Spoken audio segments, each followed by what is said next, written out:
Monsieur le ministre, au moment où nous examinons les mesures concernant l'école contenues dans ce projet de loi de finances, projet pour lequel le gouvernement vient d'actionner le 49.3, quintessence de la démocratie comme c'est bien connu, vous me permettrez de commencer par un exemple. Voici ce qu'écrivent les parents du lycée Alfred Nobel de Clichy-sous-Bois.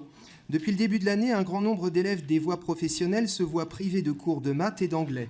L'inquiétude des parents grandit et le stress des élèves avec les échéances des examens et à l'approche des inscriptions sur Parcoursup. Comment faire pour avoir des remplaçants et rattraper les centaines d'heures de cours perdus? Nous savons que cette situation est tout sauf exceptionnelle et qu'elle est désormais la règle ordinaire.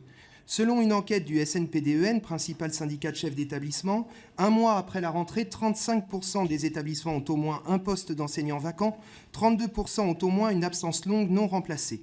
Dans le premier degré, dans plusieurs départements, les équipes de remplaçants sont déjà à sec. Cette situation inacceptable est de fait la négation du droit à l'instruction qui est due à tous les élèves de ce pays. Elle est le résultat direct des politiques destructrices de l'école conduites depuis des années et considérablement aggravées par votre prédécesseur, le ministre Jean-Michel Blanquer. L'urgence est donc de changer de cap. Nous avons examiné avec la plus grande attention les mesures de ce projet de loi de finances. Le schéma d'emploi révèle que 2100 emplois d'enseignants sont supprimés dans ce projet de budget, 1117 dans le premier degré public, 481 dans le second degré public. Et cela s'ajoute aux 7900 suppressions de postes du quinquennat précédent.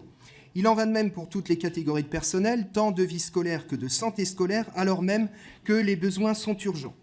De très nombreux parlementaires d'appartenances très différentes ne cessent d'alerter sur le sort des élèves en situation de handicap. Vous annoncez 4000 emplois d'AESH supplémentaires, mais combien de postes sont réellement pourvus? Pour les parlementaires, il est impossible de contrôler la ligne budgétaire qui leur est consacrée. Et sur le terrain, on manque partout d'AESH. On sait pourquoi. Ces personnels touchent et vont continuer de toucher un salaire de misère, en moyenne de 800 € par mois pour un temps imposé de 24 heures hebdomadaires. Monsieur le ministre, plus de 4000 postes d'enseignants n'ont pas été pourvus cette année à l'issue des concours de recrutement. D'où vient ce manque inédit d'enseignants? De la dégradation continue des conditions de travail et d'une rémunération totalement insuffisante. Vous annoncez 10% de revalorisation des salaires des enseignants, mais elle inclut l'augmentation de 3,5% de la valeur du point d'indice, augmentation bien en deçà de l'inflation. À partir de septembre 2023, il faudra donc attendre un an.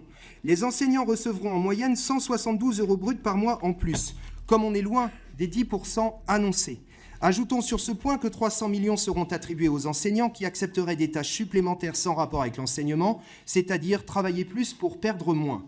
Pendant ce temps, les cadeaux à l'école privée se poursuivent cette année encore puisque l'enseignement privé sous contrat est une fois de plus privilégié par rapport à l'enseignement public. Cette privatisation rampante est d'ailleurs le contenu réel de la réforme de la voie professionnelle contre laquelle les professeurs de lycées professionnels se sont massivement mis en grève hier.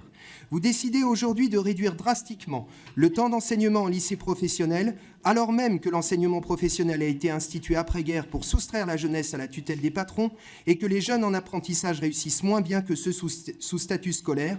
Vous décidez de favoriser toujours plus l'apprentissage pour fournir une main-d'œuvre gratuite aux entreprises et remplacer des salariés par des apprentis sous-payés. Vous l'avez compris, il nous est impossible d'approuver et de voter les mesures contenues dans ce PLF. Nous défendrons des amendements appuyés sur les deux propositions de loi que nous avons présentées en cette rentrée, visant notamment à organiser des concours exceptionnels de recrutement, créer un pré-recrutement des personnels de l'éducation nationale, revaloriser réellement les salaires de 10%, créer un corps d'AESH dans la fonction publique. Les entendrez-vous, les prendrez-vous en compte et renoncerez-vous à la réforme de la voie professionnelle massivement rejetée par les personnels et leurs organisations?